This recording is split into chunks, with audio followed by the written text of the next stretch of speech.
This conference will now be recorded. Okay, good. So Lech Lcha begins. Kathy or Rose, you want to take that in English for us?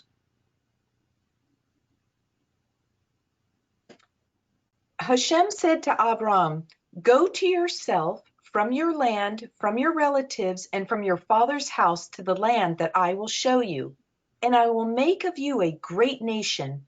I will bless you and make your name great, and you shall be a blessing." Beautiful. So, wow, right? God said to Abram, go, right, either for yourself or to yourself, and that really is Lech Lcha. We'll discuss today how life is meant to be a lifelong journey of Lech Lcha, to who you can actually become, right? To the person that you have the potential to be. Lech Lcha, go towards that person. Go resolutely. And we'll see there are many stops along the way. But the glaring question that we ask is, why did God say this to Avram? Right? All of a sudden, right? I'll make you a great nation. I will bless you, make your name great. You should be a blessing. What did Avram do in order to deserve this? So just like we saw by Noach, that the story of Noach began a few psukim verses before Noach, let's turn back to page 50, 51, the end of Parshat Noach, and verse 27, Ve'ela toldo Terach, these are the chronicles of Terach. Terach gave birth to Abram, Nachor, and Haran. Haran gave birth to Lot. Haran died in the lifetime of Terach, his father, in Ur Kasdim, and there's a medrash about that. And Avram and Nachor took themselves wives. The name of Avram's wife was Sarai. The name of Nachor's wife was Milcah, the daughter of Haran. Oh, interesting. That was the daughter of Haran who died. So they married their nieces over here. The father of Milcah, the father of Iscah, right? And Sarai was barren. She had no child. Terach took his son Avram, Lot the son of Haran, his grandson, and his daughter-in-law Sarai, wife of Avram, and they departed from Ur Kasdim and to go to the land of Canaan. They arrived at Haran. They settled there, and Terach died in Haran. So what do we hear about Avraham? Thank you for introducing Avram to us. What do we hear about the great things of Avraham that led him to the point where God says, you're the man, I'm going to make you a great nation, everyone will be blessed through you. What did Avram do to deserve this?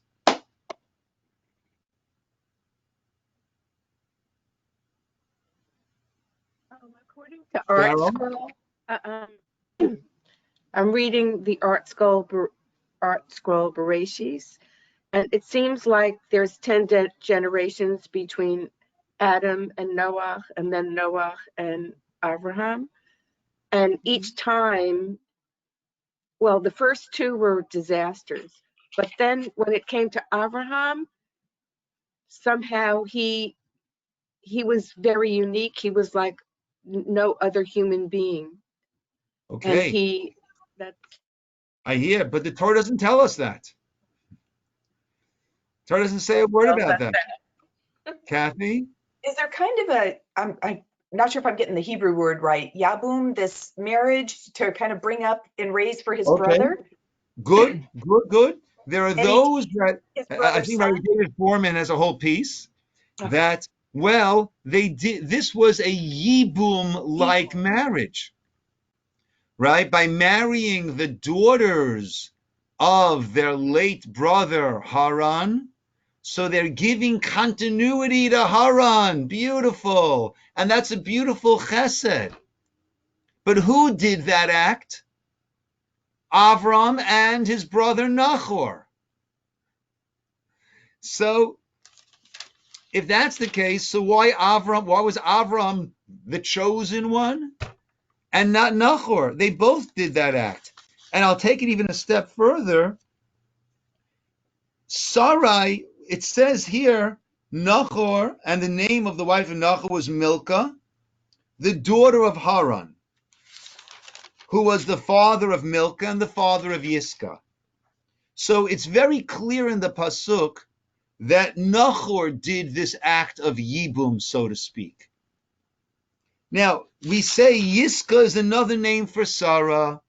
So Avram also did the act of Yibum. But if the emphasis here is the act of Yibum, we seem to be emphasizing Nachor doing Yibum in a much clearer fashion than we're emphasizing Avraham doing Yibum.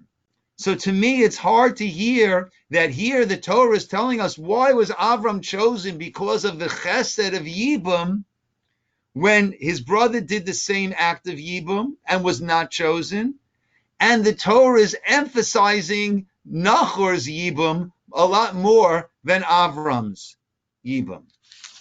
Now the Medrash tells us that Ur Kasdim, why did Haran die? Oh, the Medrash tells us Ur Kasdim means a furnace. Oh, Avram's father brought Avram to Nimrod, the ruler, who was a great idolater, because Avram had broken Nimrod, the statues of the idols. And Nimrod said, right, bow down to the idol, I'll throw you into a furnace. And Avram refused to bow down, was thrown into the furnace and came out alive. Haran was sitting on the fence, not sure should he follow big brother Avram or should he follow Nimrod. When he saw Avram was saved, he said, I also won't bow down. I'm with Avram. He was thrown into the furnace and he died. That's the Medrash. Beautiful, amazing conviction. Rambam says that Avram, or the Gemara says actually from the age of 3, he would look at the world and understand there's got to be a controller. All of this cannot just be random. And he searched and he found God and he stood against the whole world with his beliefs.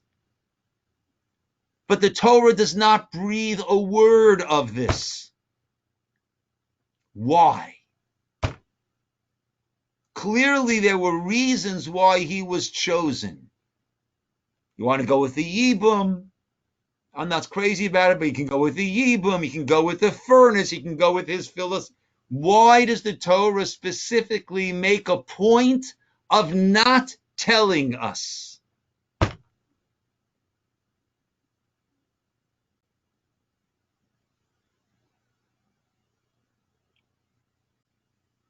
Stumped you, huh? Well, it was Hashem's Just choice. Some of it's just his choice.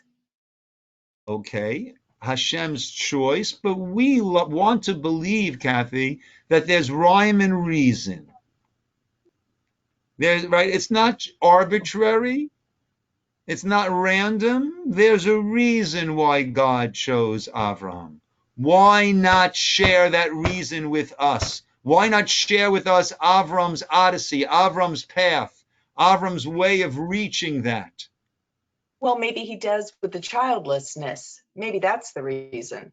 Because it does say Sarah was barren. He had no children. That's almost Okay, the only real concrete reason we have but in the there are a Torah. lot. I hear that, Kathy, but I'm sure there are a lot of people who were barren at that time. Yet Avram was chosen. Was it because he was the most kind and he had the most kind heart, warm It heart? might be, but the Torah doesn't tell us that. If that's the case, why? If it's Rambam's philosophy that he reached, why doesn't the Torah tell us that? If it's Rose's kind heart, why doesn't the Torah tell us that? If it's the Yibum, tell us that. If it's the barrenness, tell us that. Yes, Marta. Rabbi, sometimes the Torah has the disclosed and the undisclosed. And I think this is one of those undisclosed. 100%. But why? Why is it so important that the Torah not tell us? And I'll tell you what I think. Had the Torah told us about Rose's kindness, so maybe I'm not such a kind person.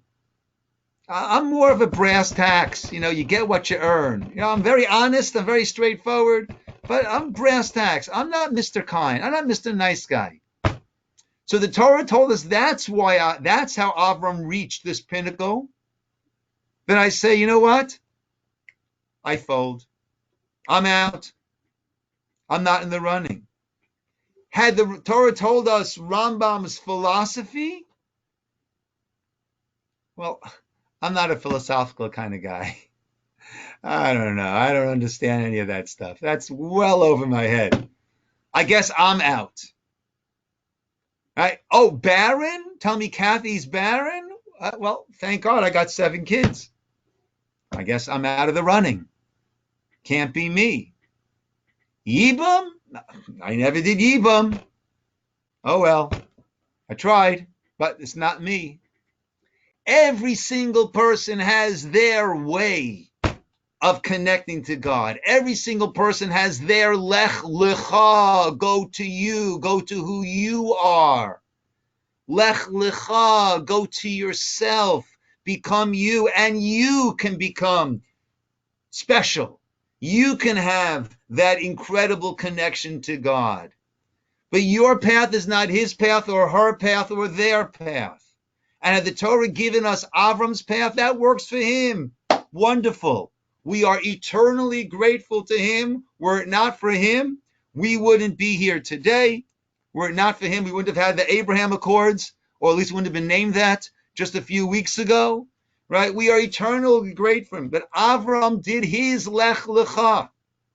And the Torah, in not telling us what was his path, says find your path. You're kind, use that kindness. You're philosophical, use that philosophical. You are demanding, use that, whatever it is. Don't try to fit a square peg into the proverbial round hole. Lech Lecha, see who you are, what you're about, what you can become, and become that.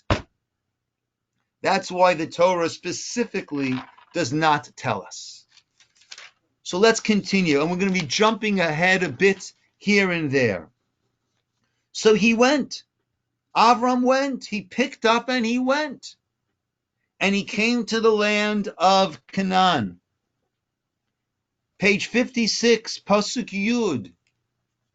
Vayihi ra'av ba'aretz. He gets to the land which God told him to go to, and suddenly, guess what?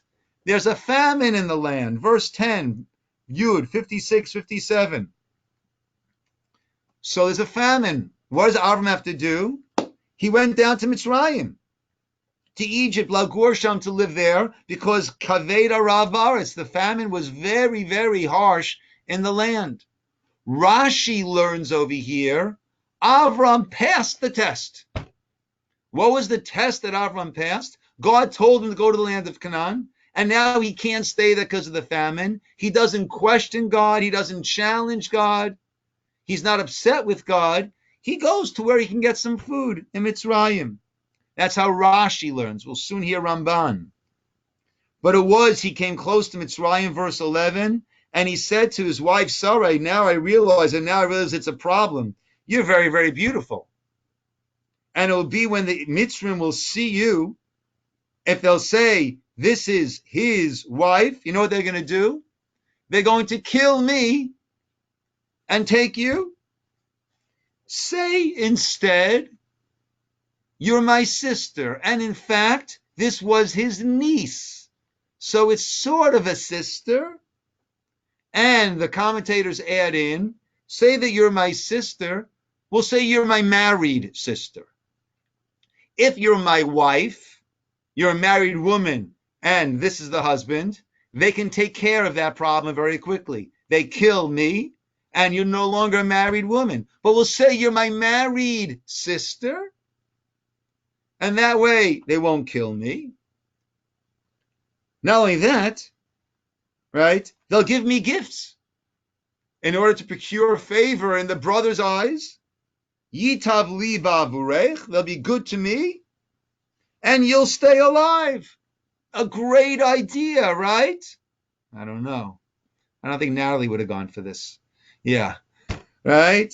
And it was when they came to Egypt, and the Mitzrayim saw how beautiful she was, and they said, she's fit for the Pharaoh, and they brought her to Paro, and true to script, verse 16, and to Avram, they treated Avram very well. And all of a sudden, now he's got sheep and cattle and donkeys and slaves, you name it. Right? They did very well. Meanwhile, Sarah's there in the palace. Page 58, Pasuk Yud Zayin, Hashem smote Paro with plagues. And finally, Paro says to Avram, why'd you do this to me? Why didn't you say this was your wife? Why'd you say this is my sister? Take your wife and go. And Avraham leaves. Ramban, and I got to read this to you so you hear this. Ramban says, no. Ki Avram Avinu chet gadol. Avram did a tremendous sin. Bishgaga. Inadvertently, but he did a tremendous sin. Shevi ishto atzadeket michshol avon. That he brought his wife, his righteous wife, into this terrible situation because he was afraid they would kill him. He should have trusted that God would save him and his wife and all that was his.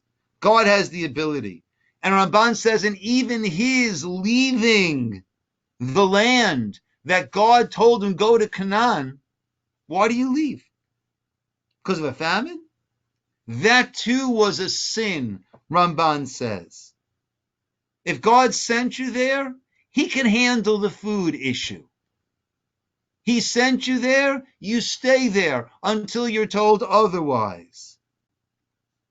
And because of Avram's voluntary move to Egypt, guess what Ramban says that foreshadows? He voluntarily went to Egypt. Guess where we as a nation will end up? Al Zaro HaGalut Be'eretz Mitzrayim Biyad Paro. His descendants, it was decreed Egypt in the hand of Pharaoh. Wow. But let me ask you a question. Why is the Torah telling us this about Avram? We said the Torah did not tell us about Avram's background in order for us to learn that we are not limited to the trajectory of Avraham. We need to find our own path. Great. Why is the Torah, telling us this, right? Maybe it's Lashon Hara. Maybe it's Lashon Hara. The Torah is speaking Lashon Hara. That's terrible. Why is the Torah telling us this about Avram? Why is it so important that we know this about Avraham? What do you say, my friends?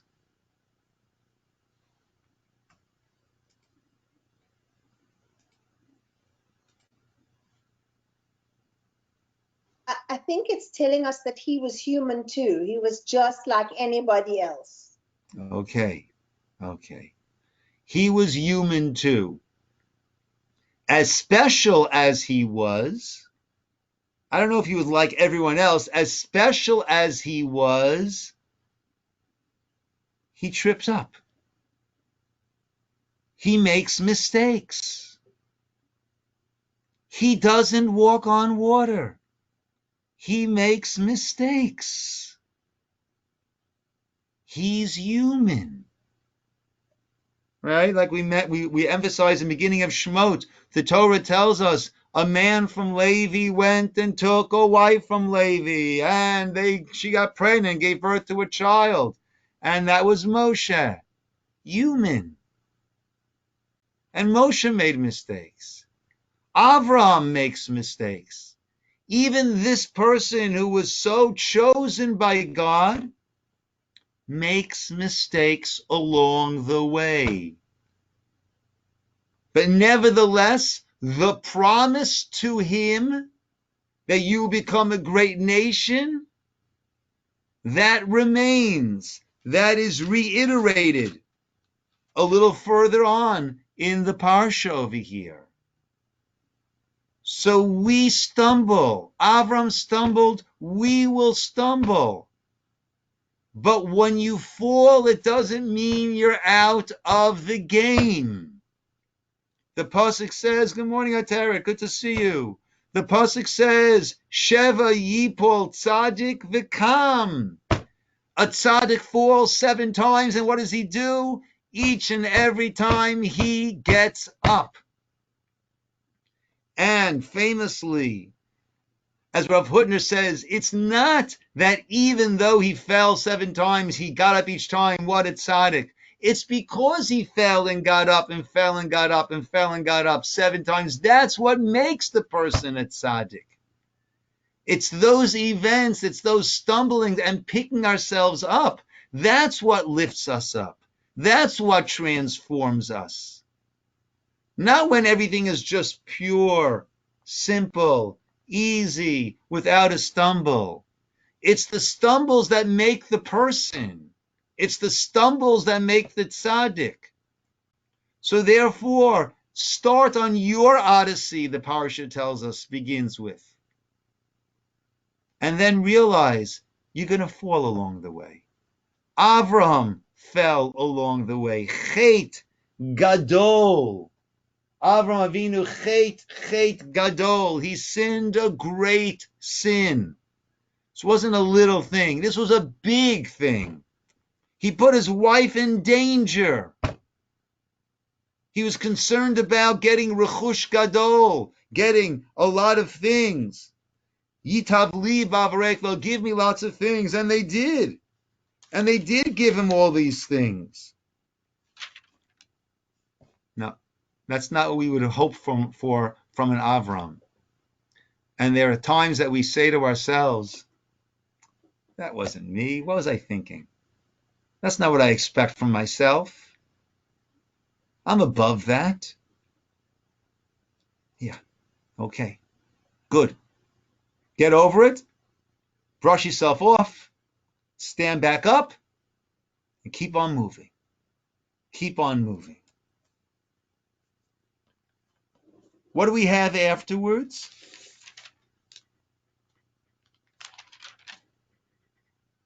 Lot, still on page 58. Lot is also going with Avram.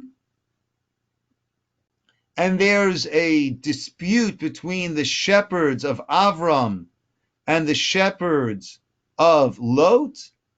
And Avram says, listen, we have to spread out over here. Right? Separate from me. If you go left, I'll go right. You go right, I'll go left. Page 60. What does Lot do? He lifts up his eyes and he sees the Kikar HaYarden Pasuk Yud Gimel Yud. He sees the plain of the Jordan, that it's so kulo mashkeh, all well watered. Before God destroyed Sodom and Amorah, it was like a garden of God, right? Like the land of Egypt. And Lot said, that's where I will go. Interesting. What is Lot choosing? Right? You know, there's a famous story about a bagel salesman, a bagel seller. Every morning he'd be out there, 5:30, 6 a.m., selling his bagels, making a few cents. And a wealthy person would buy the bagel every day as he was on his way to work. And he felt bad. Here's this poor man, had to be out so early, out there in the cold, selling bagels. So he befriended him over time. He said, tell me, how much do you make a week selling your bagels? And the guy said, I make whatever it is. He said, listen, I don't want you to have to get up so early and be standing out there in the cold. I will give you that amount every week. Thank you. Wow, that's so generous. It's so magnanimous. Thank you. Thank you. 2-3 weeks later, the guy's back out there selling his bagels. The rich man says, what happened? And he said, let me explain. Every morning I would get up and I say, God, please, I need to eat. I need to support my family. Let me be successful in selling my bagels. And I'd be successful. And the next day I'd offer the same prayer and I'd be successful. But now I'm not talking to God anymore. Now you're paying me.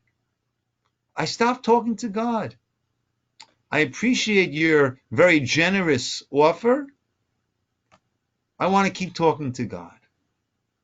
Lot decided, I don't want this Avraham, God dependent lifestyle. Let me go there. It's lush. It's always well watered. Let me go there. As the Torah ominously says, before God destroyed Sodom and Gomorrah. Meaning, this was the clientele. This was the clientele that Lot said, I'll hang around with them. Right? It's a good place to be. Very lush, very nice. I'll hang around with the Sodom and Gomorrah guys. And we'll hear next week in Vayera, actually he became a judge. He received a very, very high position in Sodom and Gomorrah. That's where he chose to go. Once Lot separated from him, God said to Avram, Pasuk Yud Gimel Yud Dalet over there, 14, lift up your eyes and see where you're standing. Look north, south, east, west. All the land that you see, I will give it to you and to your descendants as an eternal portion. And your seed will be like the dust of the earth, right, that cannot be counted. Walk the land length and width, to you it will be given. Beautiful. But we see over here, even after Avram's Ramban's Chet Gadol, even after he had sinned a great sin, that does not knock him out of the running. You get up, brush yourself off, keep on going. That did not disqualify him. Now we have a very strange interjection over here. Perek Yud Daled. In the days of Amraphel, the king of Shinar, Arioch, Kedar Laomer, Tiral, these 4 kings did a milchama, page 62, against 5 kings. And they all gathered in the valley of Siddim by the Dead Sea. For 12 years they served. The 13th year, and the 13th year, the rebellion. On the 14th year, the 4 kings come, and they knock out a bunch of other kingdoms along the way. And then when they finally get to the 5 kings, they knock out those 5 kings. And what happens over there? The 4 kings beat the 5 kings. And, verse 12, they took Lot. They captured Lot also. Right, Avram's nephew. He was there in Sodom. And Avram is told that, hey, Lot, your nephew, was taken captive. What does he do? Avram hears his brother was taken captive, and Vayarked Chanichav, he gets his disciples ready, 318, and he starts chasing after them. He goes after these 4 kings, and he beats them, and he rescues Lot. The king of Sodom, who also was rescued in the process, came out to him and said, wow, thank you so much. And he said, let me, right, 21, the king of Sodom said to Avram, give me back my people, and you can have all the possessions.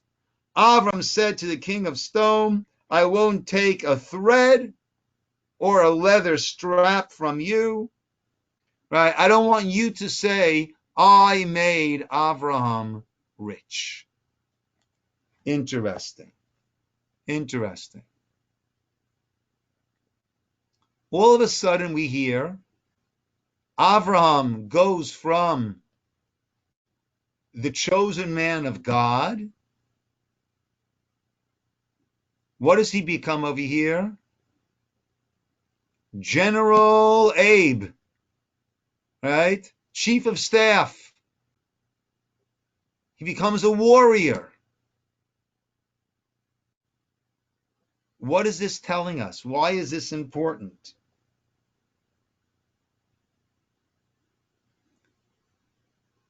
Rabbi Joel Wawolowski very beautifully contrasts this with Avraham by Paro.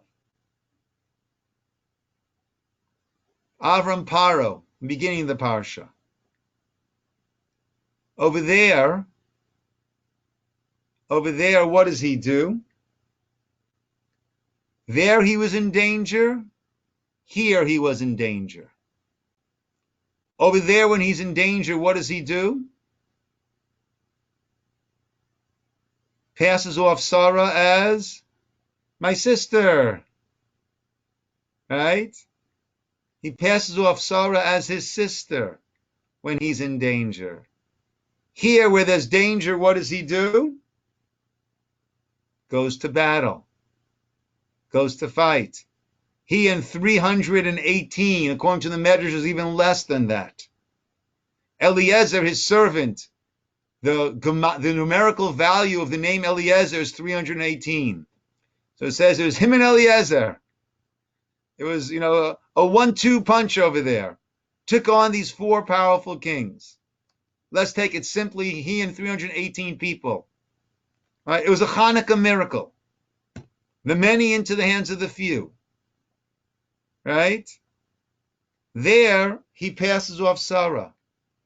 Here, what does he do? He goes to battle. Over there, what was he interested in? What did he receive from them? He became rich.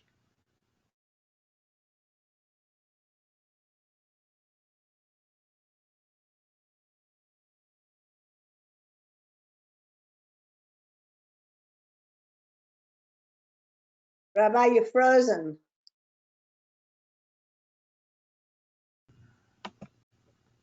Sorry.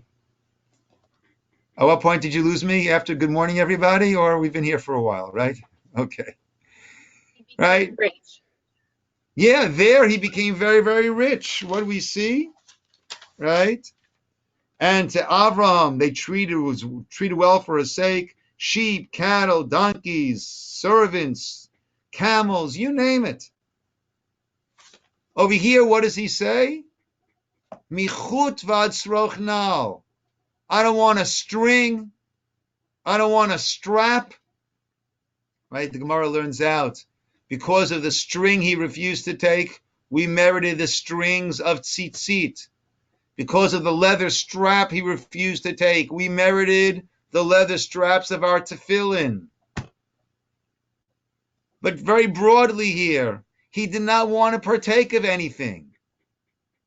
Look at this transformation that Avraham has gone through. From endangering his wife when he was in danger to going to battle to save his nephew. From looking to see, well, man yitav li, in order that they will give me good things for your sake, to not a string, not a strap. So no matter how good a person is, we make mistakes and we have to learn from our mistakes. And it needs to be transformative. At the same time, all of a sudden we hear Avram as a general, as an army man. Once again, you can't peg what Avram is. He's man of God. He's man of war. You can't cubbyhole him. You can't peg him and say, oh, that's who he is. Because once you do that, first of all, there's the danger of that's who he is. Well, that's not me, so I'm out.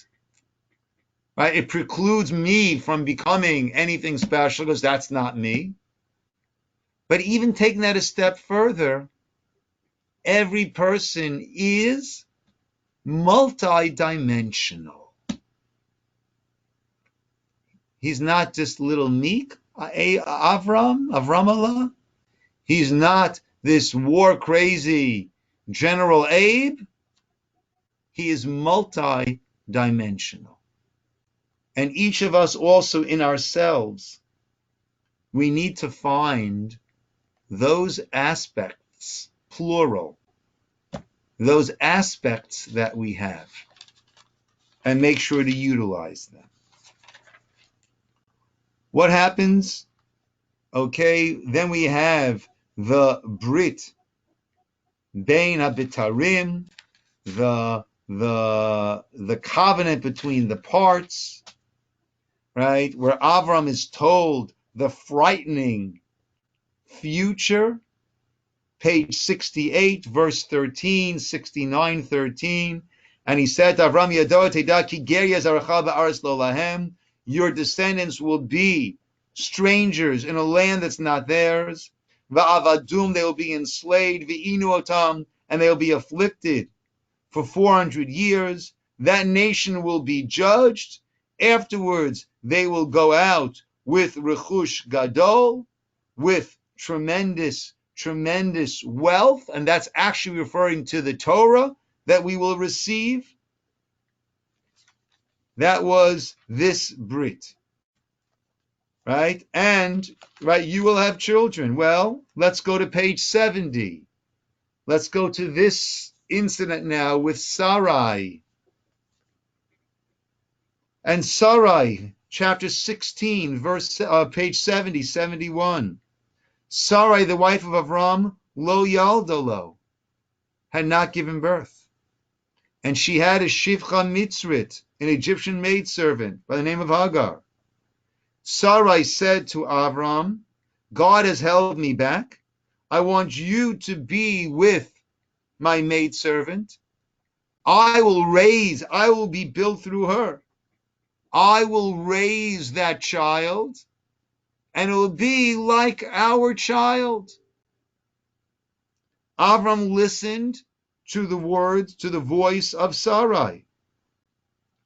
And he took Hagar at the end of 10 years in the land of Israel, and she was given to him as a wife, and she became to him as a wife. We learn out 10 years in the land of Israel. He waited 10 years, hoping, praying that Sarai would have a child. Hagar becomes pregnant. She becomes pregnant. What happens? Sarah is suddenly very diminished in her eyes. Sarai says to Avram, Chamasi alecha. Right? This outrage is because of you. I gave my maidservant to you. Now she's pregnant. Now I'm lightened. I'm diminished, demeaned in her eyes. Avram says to Sarai, she's your maidservant. Do what you wish with her. Vataneha Sarai. And Sarai dealt very harshly with her. Vativrach mipaneha. And she ran away. A malach encounters her, an angel encounters her, and tells her, go back. You will become pregnant. She lost that child. And you will have a son. And you'll name that son Yishmael, because God has heard your pain. And he will be a wild person. His hand against everyone, everyone's hand against him.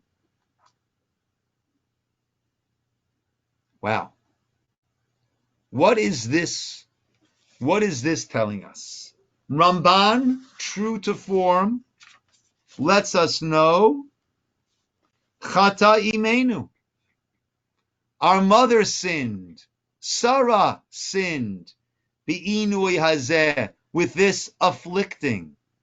Now we hear the word inui, and that strikes a chord, because that's the term that we use for the enslavement in Egypt. Right? That's actually what Hashem had said back to Avram in the Brit Bein Abitarim, the Inu Otam, they will be afflicted for 400 years. Well, guess what? Sarai is now afflicting this Egyptian woman, Hagar. And again, Ramban says, Chata imenu, our mother Sarah sinned with this affliction. And also Avram in allowing her to do this. And Hashem heard the affliction of Hagar and gave her a son who will be a wild man, la'anot zera Avram v'Sarah, who will afflict the descendants of Avram and Sarah. Yishmael is the Arab world. They are the descendants of Yishmael. So they got a descendant who will afflict the descendants of Avram and Sarah b'chol minei ha'inoi, with all types of affliction. Hijacking, suicide bombs, wars, tunnels, rockets, all types of inui, all types of afflictions that are coming our way. So on one hand, we're told this story because we see that great people make mistakes. But Nechama Leibovich, she has a very, very beautiful lesson that she draws from this. And she sees from this as follows. You need to have high ideals, but you need to be realistic. You need to be realistic. And if you overshoot, then you end up being worse off than when you started. Very, very high ideals. Marry my maidservant, and you'll have a child from her, and I'll raise the child. High ideals, but realistic. How are you going to feel when your husband is with someone else, and that someone else suddenly gets pregnant when you've been 10 plus years without a child, and suddenly she gets pregnant? How are you going to feel then? And this puts Sarah in a situation of chata imenu, where she ended up sinning worse than had she not given Hagar to him. And Klal Yisrael would not have had a Yishmael to contend with throughout all generations. It's great to have high ideals, but be realistic. I'm volunteering for this. Great, wonderful. But if it's too much for me, and I'm going to become bitter, better not to have joined up. Shouldn't have signed up in the first place. You became embittered. You're upset with people, you're upset with you. Better not to have. High ideals, great. Be realistic. Know what you can, good morning, Ken. Know what you can and cannot handle. Be idealistic. Wonderful. But be realistic also. And over here, she overstepped. However, we're going to jump ahead to page 96.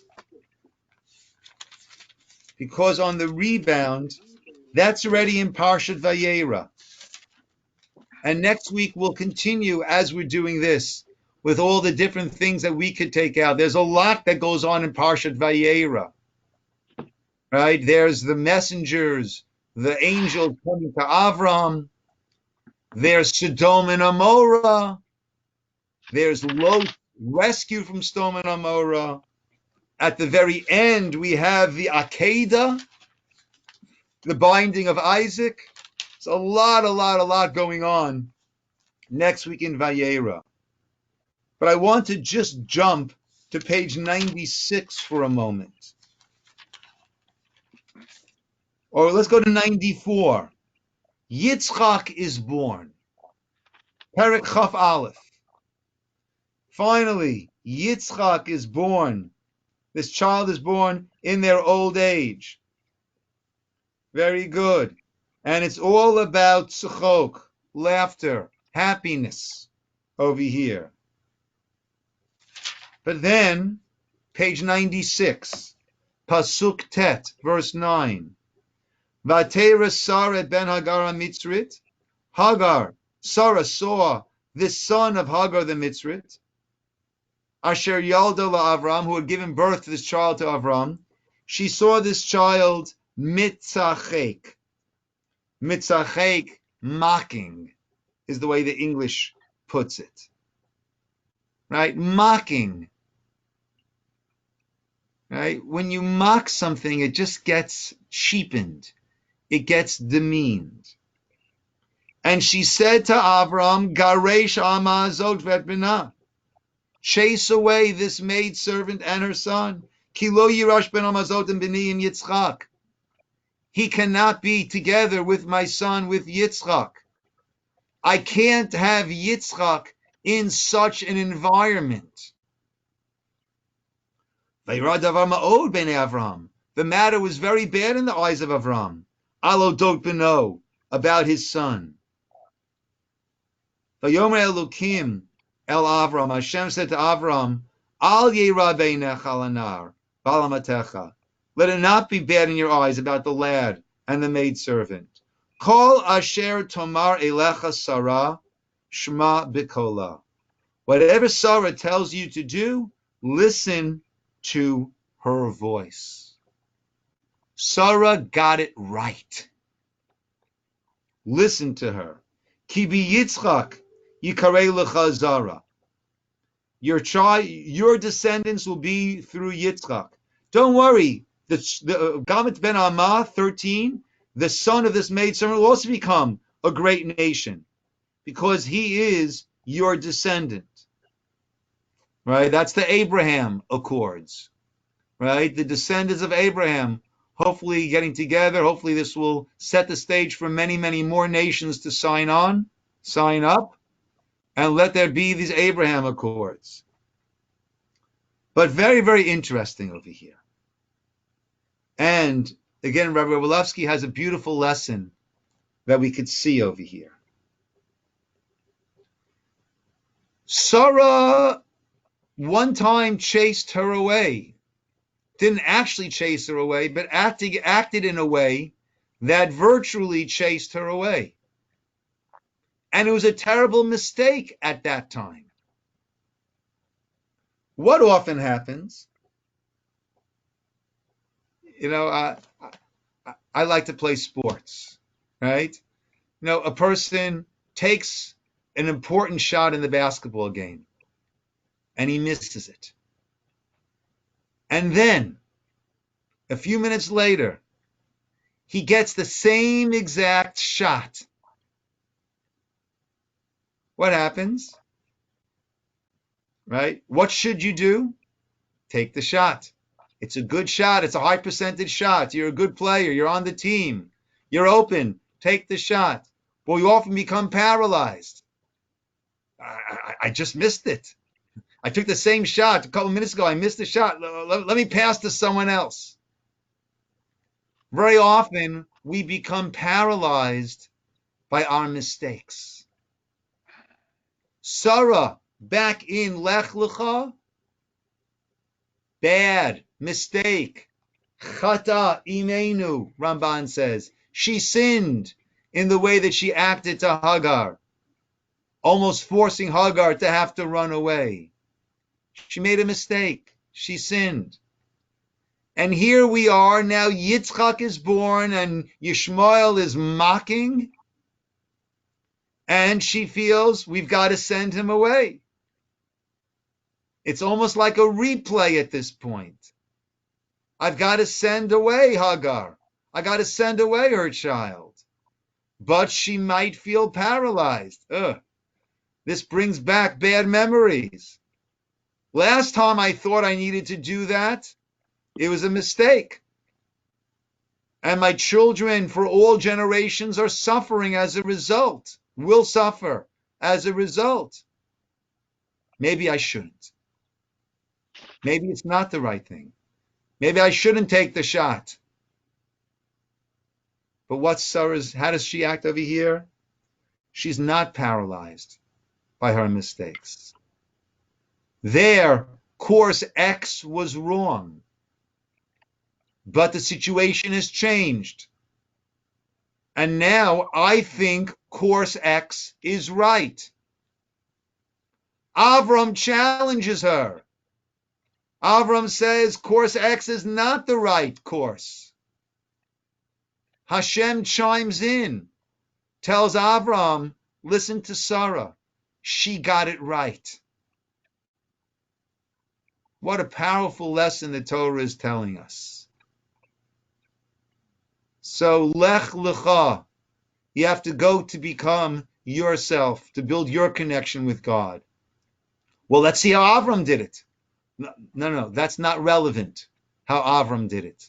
See how you're going to do it. In our Amidah, we say, Elokei, the God of Avram, the God of Yitzchak, the God of Yaakov. Why don't we say the God of Avram, Yitzchak, and Yaakov? Why do we say God by each of them? Because each one had a different relationship. Each one had a different Lech Lcha. Okay. And therefore the Torah does not tell us how Avram became Avram, that God said to him Lech Lcha, because that would limit it to that path. We've got to find our way. And then, as Avram did by the case of Paro leaving the land of Israel, going to Egypt, saying it's my sister, trying to get money, Avram made mistakes. Big mistake, Ramban says. But nevertheless, we all stumble along the way. And that did not derail him. The promises were still there.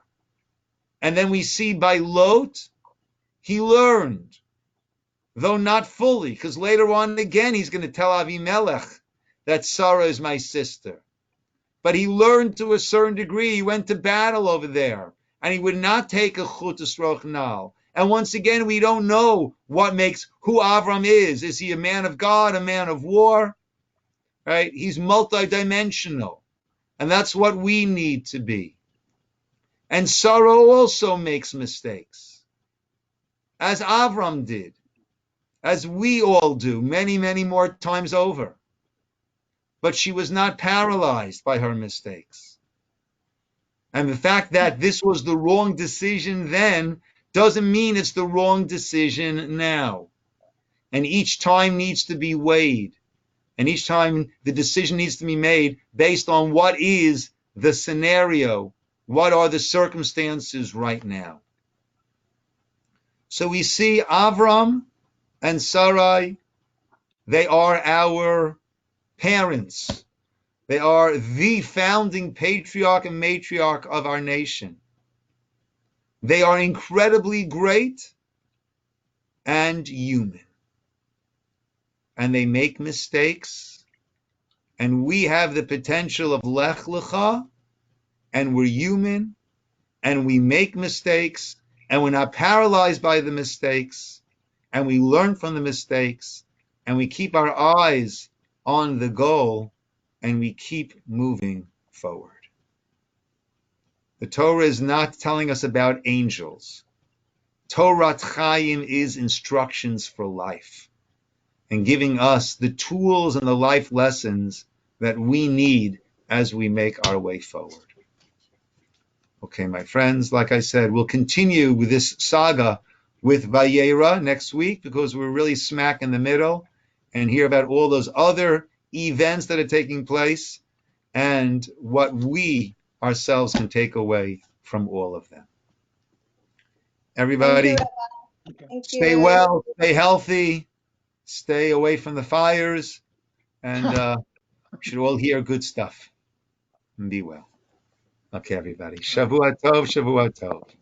Thank you. You're very welcome, everybody. Torah. Linda Ratner Nunn. Linda, you still there? Yeah, I'm still here. How are you doing over there in Yorba Linda?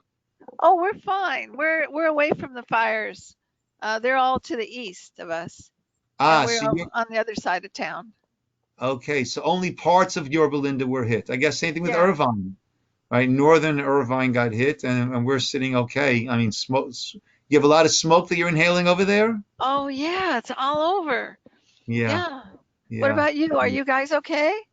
We're okay. Actually, they used. I think they used the community center, University Park, as an evacuation point.